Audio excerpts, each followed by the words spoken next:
Je sais que le titre, on a interrogé plusieurs ce matin, « Changer d'avis sur Dieu ». C'est ce qu'on va découvrir au cours des 30 prochaines minutes. Vous savez, l'un des problèmes majeurs de notre société mondaine aujourd'hui est de porter des jugements sur les autres, des fois des jugements gratuits, parfois sans fondement, favorisés puis influencés de plus en plus qu'on voit aujourd'hui par les réseaux sociaux. Nous sommes jugés sur plein de choses. C'est notre apparence, notre longueur de cheveux, notre coiffure, notre couleur de peau. Si on possède une belle bagnole, une grosse maison, c'est notre métier ou position que nous occupons dans la vie, nos diplômes obtenus, si nous sommes pauvres ou riches. Selon le cas, nous sommes favorablement acceptés, accueillis par les autres ou simplement carrément ignorés, laissés de côté. Des jugements parfois sans connaître les faits, en se basant juste sur des « qu'en dira-t-on ». Puis malheureusement, ça cause des effets négatifs, des impacts dramatiques. Donc ça cause le pointage de doigts, cause des situations dramatiques chez les gens. Certaines personnes subissent cette pression extérieure et ça cause malheureusement des problèmes de santé mentale chez plusieurs personnes, de vivre avec cette situation-là de jugement, créer parfois un burn-out simplement. Émotionnellement, on est affecté par ça. Puis même certains peuvent quasiment mettre fin à leur vie à cause de cette pression extérieure qu'ils reçoivent. La nature humaine favorise malheureusement cette façon de penser puis d'agir, et Jésus l'avait prophétisé. Parce que le mal ne cessera de croître, l'amour du plus grand nombre se refroidira. Et on le ressent malheureusement de plus en plus dans ces temps de la fin.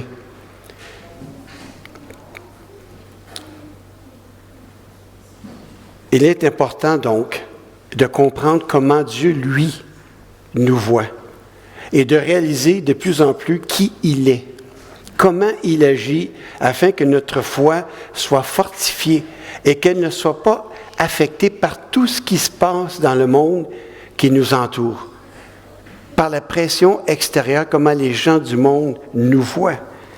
Et cette façon est plus facile pour nous de répondre lorsqu'on lit cette description-là pour comprendre et connaître davantage quelle est la volonté de Dieu pour moi. Et l'histoire que Céline nous a lue va nous aider à comprendre ce que Jésus a voulu nous enseigner dans ces versets. Vous savez, selon les circonstances que nous vivons, nous avons tendance parfois à mettre Dieu dans notre petite boîte que nous avons construite nous autres-mêmes. Que notre Dieu, qu'on a mis dans cette boîte-là, doit voir et doit agir comme moi je pense qu'il devrait ou comme moi je pense qu'il est. On le met dans une petite boîte. Comme j'apprenais quand j'étais jeune, lorsque les parents me disaient « Ah, t'as fait de la peine au petit Jésus aujourd'hui. » Au petit Jésus. On va revenir à ça. Avec ce petit préambule-là, lisons les versets. Vers cette même époque, Jésus dit, « Je te loue, ô Père, Seigneur du ciel et de la terre, parce que tu as caché ces choses aux sages et aux intelligents et que tu les as révélées à ceux qui sont tout petits. Mon Père a remis toutes choses entre mes mains. Personne ne connaît le Fils si ce n'est le Père, et personne ne connaît le Père si ce n'est le Fils, et celui à qui le Fils veut le révéler. Venez à moi, vous tous qui êtes accablés, sous le poids d'un lourd fardeau, et je vous donnerai du repos. Prenez mon joug sur vous, et mettez-vous à mon école, car je suis doux et humble de cœur, et vous trouverez le repos pour vous-même. Oui, mon joug est facile à porter, et la charge que je vous impose, elle est légère. Donc, on va voir comment décortiquer ce message-là ces versets-là en trois parties. Donc, comment Dieu nous voit, par rapport à ce que le monde nous voit, et ce qu'il recherche en nous, qui Dieu est, et comment nous devons agir, que nous connaissons ça maintenant. comprendre et bien saisir ce qu'on a appris en la lecture de ces versets-là, il faut reculer quelques versets auparavant. Plus tôt dans ce chapitre, Jean-Baptiste, qui était alors en prison, envoya ses propres disciples vérifier si Jésus était bel et bien le Messie envoyé.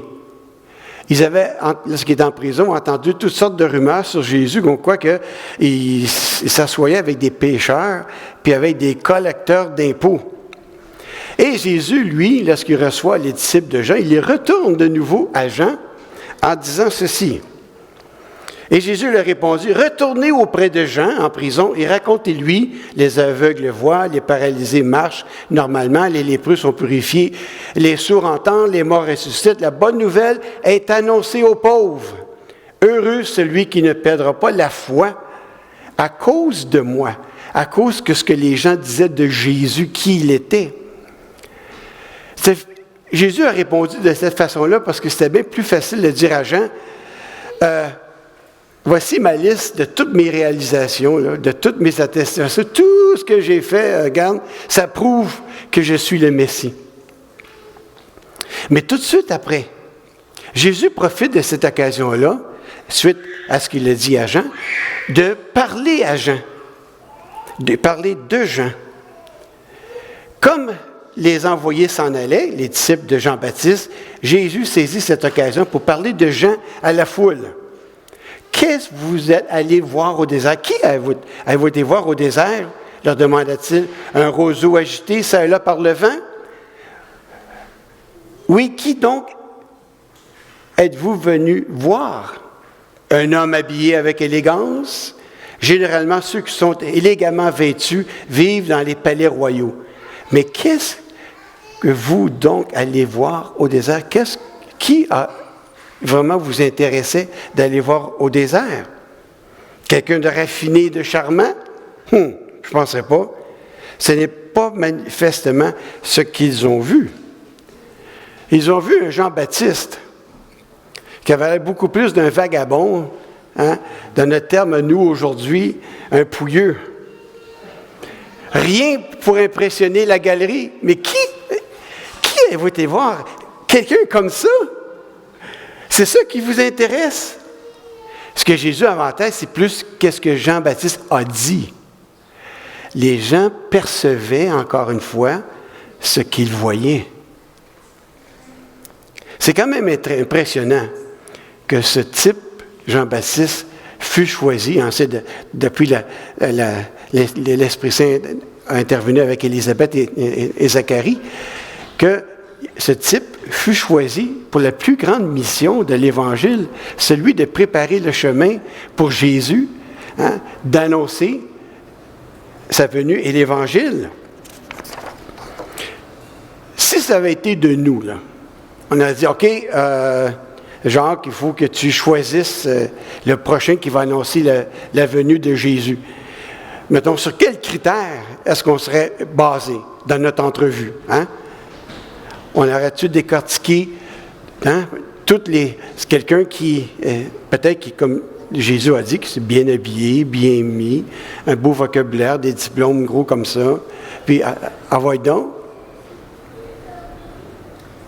Si vous sortiez de la salle aujourd'hui, vous vous promenez sur la rue Sainte-Catherine, mettons, puis vous voyez quelqu'un comme ça qui dit « Le retour de Jésus-Christ est pour bientôt. »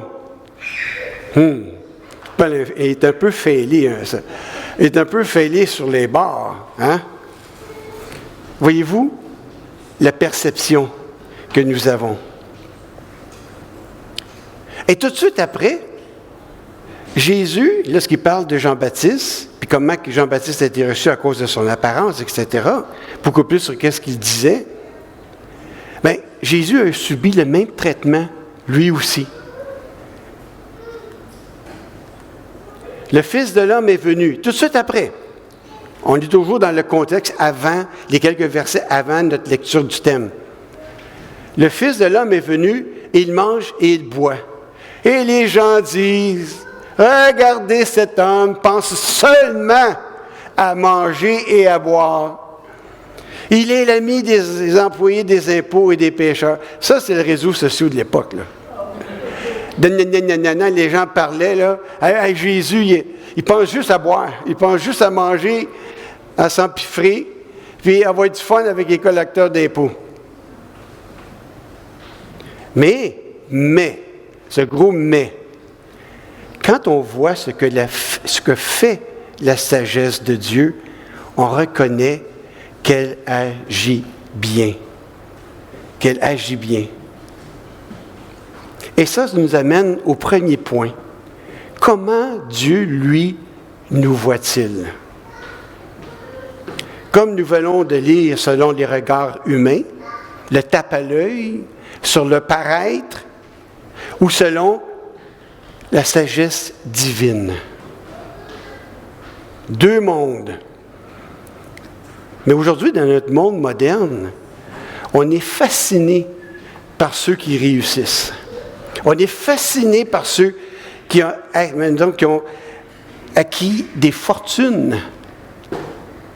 La nature humaine est ainsi faite. Lorsqu'on rencontre les gens du monde qui rencontrent les vedettes et qui rencontrent des vedettes sportives, on veut s'approcher de ces vedettes-là. On veut être collé sur eux. Il y en a même qui s'approchent, puis ils tombent dans les pommes tellement que « Ah, j'ai reconnu mon idole ». On veut être à côté d'eux. On veut prendre un selfie avec eux, puis tout de suite, on met ça sur les réseaux sociaux, sur Facebook, TikTok. Parce qu'en faisant ça, on devient quelqu'un d'important tout d'un coup. Quelqu'un qui s'associe avec un gagnant, avec quelqu'un qui réussit, avec quelqu'un qui fait carrière, avec quelqu'un qui fait de l'argent. On aime être à côté de ces gens-là. On est attiré par des gagnants. Quelqu'un de populaire. Nous désirons ressembler et sommes attirés par des gagnants. Mais il n'y a pas de mal à vouloir réussir dans la vie. Il n'y a pas de mal à ça. Mais lorsque notre vision de Dieu est formée par des normes sociétales qui nous entourent, nous nous faisons un Dieu qui bénit les forts et marginalise les faibles. Mais Dieu a orchestré quelque chose de très différent par rapport à la façon dont le monde fonctionne. Et Jésus nous donne tout de suite un exemple. Dans Matthieu 23, versets 6 et 7, « Ils affectionnent les meilleures places dans les banquets et les sièges d'honneur dans les synagogues. » Ces gens-là qui étaient religieux voulaient se faire voir. Voulaient qu'on les reconnaisse comme presque des idoles du peuple avec le pouvoir qu'ils avaient. Ils aiment qu'on les salue sur les places publiques et qu'on les appelle maîtres. Vedette, ma vedette préférée. On donne des traitements de faveur à ces personnes importantes. Toi, assieds-toi ici. Mais toi, là, au fond de la salle, là, qu'on ne te voit pas, c'est bien mieux comme ça. Les places de choix, à qui on les donne? S'il y avait une super vedette qui rentrerait dans la salle aujourd'hui, là, on réagirait comment? Est-ce qu'il y aurait un traitement de faveur?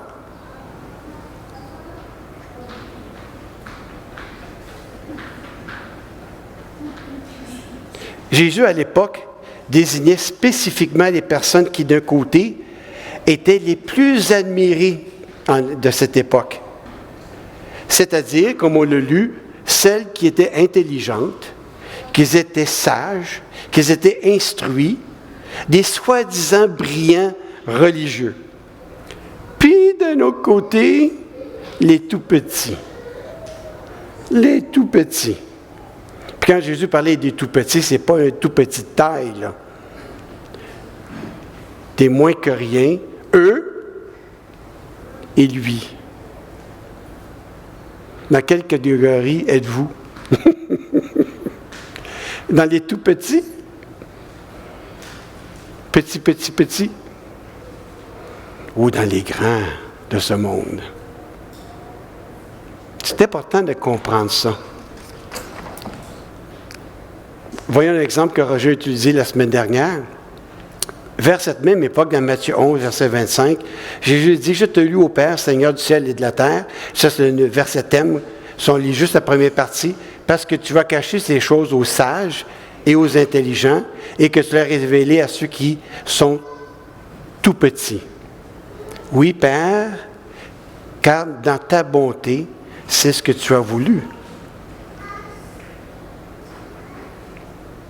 Lorsque Jésus s'est approché des tout-petits, des petits-enfants, Jésus les a appelés auprès de lui.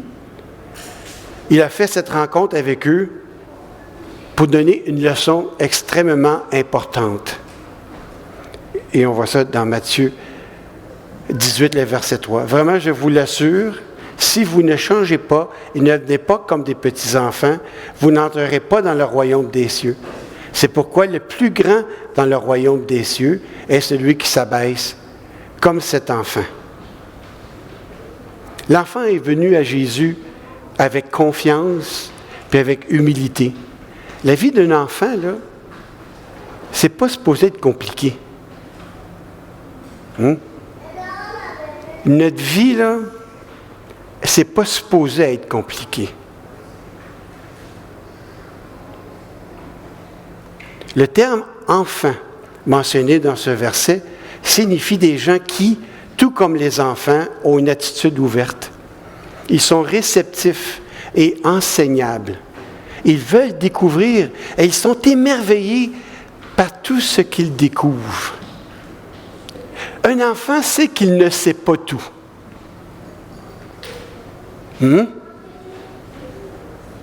Est-ce qu'il y a des personnes ici qui se pensent connaissant de tout? Ils font confiance à leurs parents, à leurs adultes, à leurs enseignants, pour leur apprendre ce qu'ils ont besoin de connaître. Ils sont toujours émerveillés par le fait qu'ils ne connaissent pas et qu'ils découvrent. Mais comme des enfants, est-ce qu'on est, nous aussi, encore émerveillés par la parole de Dieu? Est-ce qu'on est encore intéressés par le royaume? Ou on est blasé, de plus en plus fatigué et blasé d'entendre parler de ça?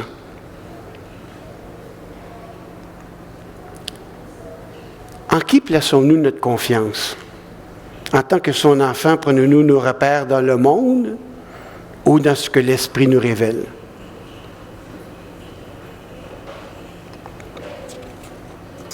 J'aime bien utiliser des histoires, mais c'est des histoires qu'on connaît. C'est bon de se rappeler. Mettons l'histoire de David, que tout le monde connaît.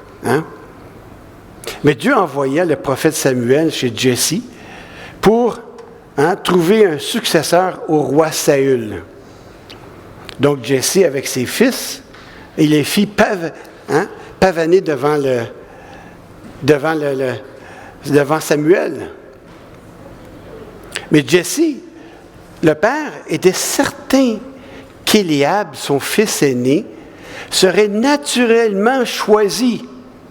Ce gaillard, éduqué, premier-né, responsable, prêt à prendre tous les défis. Mais Samuel dit, c'est pas lui. C'est pas lui? Comment ça? Regarde ça. Regarde-le encore, là. Mon premier-né, il a tout ce qu'il faut. Donc, après ça, Jesse présentait ses autres fils, un après l'autre, sans succès. Mais voyez-vous, il manquait le plus petit. Il manquait le tout dernier. Le tout dernier. Le plus négligé. Celui qu'on a envoyé paître dans le troupeau, là.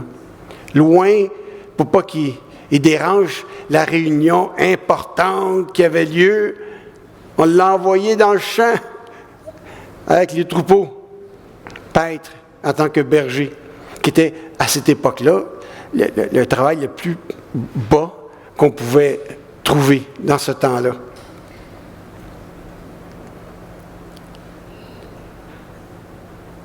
Puis Samuel dit à Jesse, n'y a-t-il pas d'autres jeunes gens? Il dit, oui, il reste encore le petit, mais il fait paître le troupeau. Alors Samuel dit à Jesse, envoie quelqu'un le chercher, car nous ne nous installerons pas avant qu'il soit arrivé. Mais ceux qui sont parents, ont des enfants, vous les connaissez. Mais Jesse, qui était aussi le père de David, comment se fait-il qu'il ne connaissait même pas les qualificatifs de son propre fils, le dernier? Il l'a laissé carrément de côté. Il s'est dit, une perte de temps d'aller présenter à Samuel, le prophète. Mais il ne fitait pas, excusez l'anglicisme, il ne fitait pas avec les caractéristiques humaines, si impressionnantes soient-elles. Ce petit dernier, le moins que rien, duquel sa lignée s'étend jusqu'à Jésus-Christ, le Sauveur du monde. Le petit négligé, le laissé pour compte, pas assez important. On l'a mis de côté.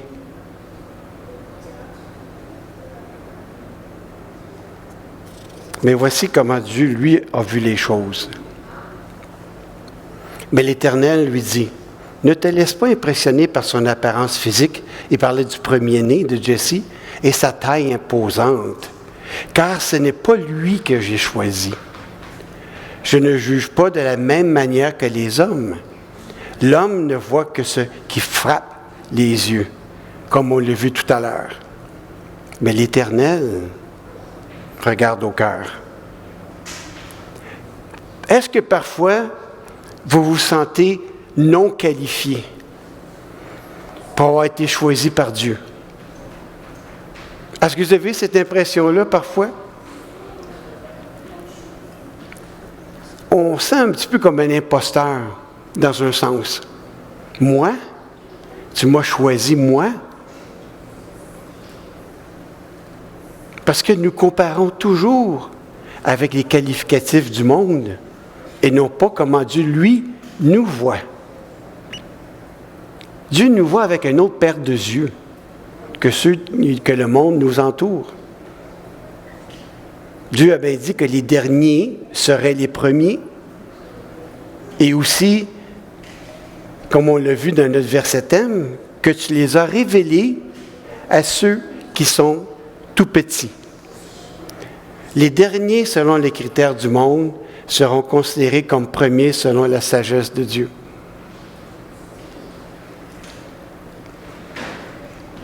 Et on voit ça dans 1 Corinthiens 1. L'apôtre Paul dit, « Mais pour couvrir de honte les sages, Dieu a choisi ceux qui semblent, j'ai juste signé le semble, fous dans le monde. » Vous n'êtes pas fous, là. Mais en comparaison, ce que les gens de l'extérieur vous voient, c'est décourageant la façon qu'ils nous voient. Puis on se laisse trop attraper par ça. On se laisse trop avoir par ça. Par rapport à pourquoi Dieu me veut, pourquoi lui m'a choisi. Pour couvrir de honte ce qui est fort, Dieu a choisi ce qui est faible dans le monde. Faible selon les caractéristiques humaines du monde. On va en parler un petit peu plus loin. Donc, voici comment Dieu, lui, nous voit. Mais, qui Dieu est? Mon Père a remis toutes choses entre mes mains. Personne ne connaît le Fils si ce n'est le Père. Et personne ne connaît le Père si ce n'est le Fils, et celui à qui le Fils veut le révéler. Dans cet énoncé, Jésus répond aux soi-disant experts religieux qui avaient mis Dieu, Jésus, dans leur petite boîte, eux aussi, qu'ils avaient confectionnée selon leur compréhension, et à quoi Dieu devrait ressembler. Ben oui, ils attendaient un Dieu tout-puissant, un Dieu qui était pour démolir les Romains, les conquérir, les massacrer puis remettre les Juifs en charge de Jérusalem. C'était ça, le Dieu qu'ils attendaient. Ils l'ont mis dans leur petite boîte. Quand ils ont vu Jésus arriver sur un dos d'âne à Jérusalem, il me semble que ça a fait une... Boing, boing, boing, boing. Jésus, dans son petit son, avec cette petite âne rentrée au cœur de Jérusalem. C'est pas ça vraiment qu'on attendait, nous autres, hein? Ça ne peut pas être lui. C'est impossible.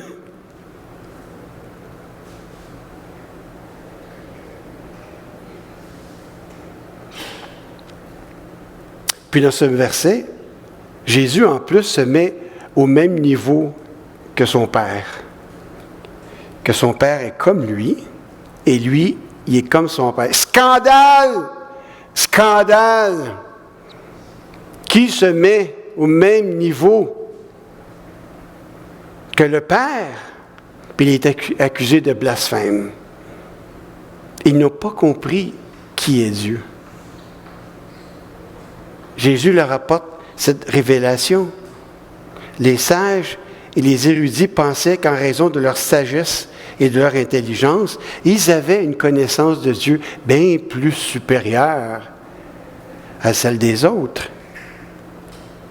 Mais, le chemin de la vraie connaissance se trouve uniquement dans le Fils, celui qui se tenait devant eux. Ils forment une unité complète au sein de la Trinité. Si vous avez vu Jésus, vous avez vu aussi le Père. Pourquoi sommes-nous tentés de voir le Père différent du Fils? Avez-vous déjà eu la compréhension que le Père est un peu différent du Fils? C'est une question aussi qui intriguait les disciples. Philippe dit à Jésus, « Seigneur, montre-nous le Père, et cela nous suffit. » Tasse-toi de là, Jésus, là. Nous, c'est le Père qu'on veut voir, là. Jésus lui répond, « Philippe, je suis avec vous depuis si longtemps, et tu ne me connais pas. Celui qui m'a vu a vu le Père. Comment peux-tu dire, montre-nous le Père? »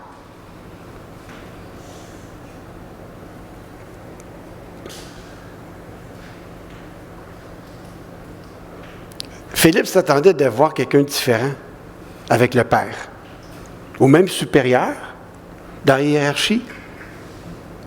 On n'a pas tendance à voir ça, que le Père est comme le Fils.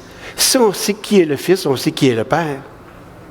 Vous voulez avoir une idée qui est Dieu, qui est Jésus? Rapidement. Alors Jésus les appela tous après lui dans Matthieu 20, verset 25, il dit, « Vous savez ce qui se passe dans les nations, les chefs politiques dominent sur leur peuple et les grands personnages font peser sur eux leur autorité. Qu'il n'en soit pas ainsi parmi vous. Au contraire, si quelqu'un veut être grand parmi vous, qu'il soit votre serviteur, qu'il soit petit. Si quelqu'un veut être le premier parmi vous, qu'il soit votre esclave. Car de même le Fils de l'homme n'est pas venu pour se faire servir, mais pour servir et donner sa vie en rançon. » Voici à quoi ressemble Jésus. Si Jésus est comme ça, le Père est comme ça. C'est qualificatif que Jésus s'est donné, que lui qui était l'égal de Dieu, parce qu'il est Dieu depuis toujours. Pourtant, cette égalité, il n'a pas cherché à la garder à tout prix pour lui. Mais tout ce qu'il avait, il l'a laissé. Il s'est fait serviteur, il est devenu comme les hommes, et tous voyaient que c'était bien un homme. Il s'est fait plus petit encore. Il s'est fait encore plus petit. Il a obéi jusqu'à la mort, il est mort sur la croix. C'est pourquoi Dieu l'a placé très haut, lui a donné le nom qui est au-dessus de tout autre nom. Voilà qui est Dieu. Dieu, par son amour inconditionnel, s'est donné à l'humanité. Si le Fils pense comme ça, le Père est comme ça aussi. maintenant, comment devons-nous agir? Maintenant qu'on sait comment Dieu nous voit, avec quelle paire de yeux qu'il nous voit. Maintenant qu'on voit comment Dieu est, en réalité, un humble serviteur, quelqu'un qui s'est donné, qui est venu pour servir. Et s'il est comme ça, le Père aussi est comme ça. Venez à moi, vous tous qui êtes accablés sous le poids d'un lourd fardeau. La dernière partie du verset, thème, « Je vous donnerai du repos. Prenez mon joug sur vous et mettez-vous à mon école, car je suis doux et humble de cœur, et vous trouvez le repos pour vous-même. Oui, mon joug est facile à porter, et la charge que je vous impose, elle est légère. » Sommes-nous accablés par des fardeaux, par des soucis? C'est presque impossible dans ce monde-ci de ne pas en avoir. Hein? Vous en avez et j'en ai aussi. C'est normal. Je ne sais pas si c'est juste moi, mais ça ne s'améliore pas. Plus qu'on avance en âge, là, plus que, me semble, on a des soucis qu'on n'avait pas avant. Par contre, ces situations de vie ne doivent pas prendre emprise sur nous au point d'affecter notre vie spirituelle et notre relation avec Dieu. Puis j'aimerais, parce que ce verset, on en a parlé beaucoup, mais j'aimerais le prendre, puis raconter l'histoire de la Samaritaine pour comprendre ce verset-là. Lorsque Jésus devait se rendre en Galilée, il y avait quelqu'un d'important à voir sur son chemin. Vous savez qu'en ascendant en Galilée, Jésus a dû passer par la Samarie. Les Juifs n'avaient pas le droit de passer par la Samarie. Mais Jésus, lui, avait quelqu'un de super important à rencontrer. Il y avait un rendez-vous. Puis il se rend, bien sûr, au puits de Sychar, au puits de Jacob, et il en a profité pour envoyer ses disciples aller chercher le dîner, pour qu'il soit seul avec son rendez-vous, avec la Samaritaine. D'un, Jésus se trouvait en Samarie qui n'avait pas le droit. Deux, il n'avait pas le droit d'être avec une femme seule. Et trois, il n'avait pas le droit de parler à un Samaritain ou une Samaritaine. 3 prises qu'il y avait, selon le monde, selon ce que les religieux de l'époque avaient défini, encore une fois. C'est le même critère que les gens du monde vous jugent, vous évaluent. Puis si d'entre nous, nous tombons dans le panneau, on ne s'en sent rien. Non, non, non, non, non. Tombez pas là-dedans, là. Selon les coutumes de l'époque, Jésus aurait mal agi.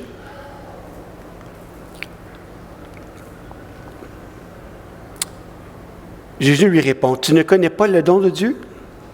Tu ne connais pas celui qui te dit, « Donne-moi à boire? » Bien sûr, Jésus savait qu'elle ne savait pas. Bien sûr, il savait ça.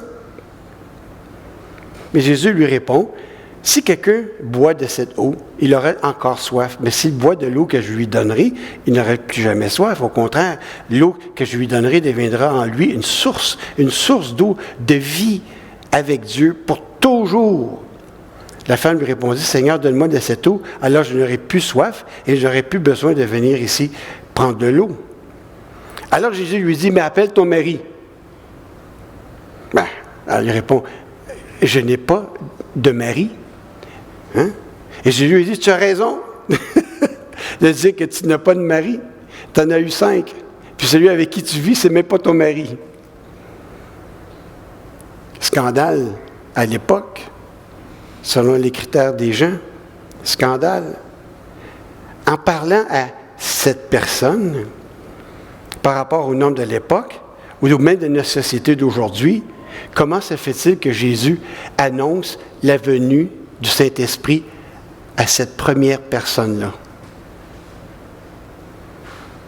En premier, une telle petite personne négligée, perdue, à la merci du monde qui l'a abusé de toutes sortes de façons. Wow! Jésus aurait pu choisir quelqu'un d'autre, me semble, hein? Pourquoi Jésus a choisi cette Samaritaine? Jésus est venu lui enlever son fardeau, qu'elle traînait sur ses épaules, lui a redonné espoir et elle a cru en lui. En réalité, ces Samaritaines nous représentent. Nous étions tous des déchus, des perdus. Le monde est perdu. Ces Samaritaines représentent le monde déchu, tellement bas que Jésus a enseigné l'espoir. Je te donne une vie nouvelle, un renouveau dans ta vie. Alors la femme laisse là son récipient à cet endroit, elle part à la ville, elle dit aux gens, « Venez voir! J'ai rencontré un homme qui m'a dit tout ce que j'ai fait. C'est peut-être le Messie. » Les gens sortent de la ville et ils viennent voir Jésus. Conclusion, beaucoup de Samaritains de la ville de Sychar se mettent à croire en Jésus à cause des paroles de la femme. Cette négligée, cette perdue, bafouée par le monde, négligée, jugée, condamnée.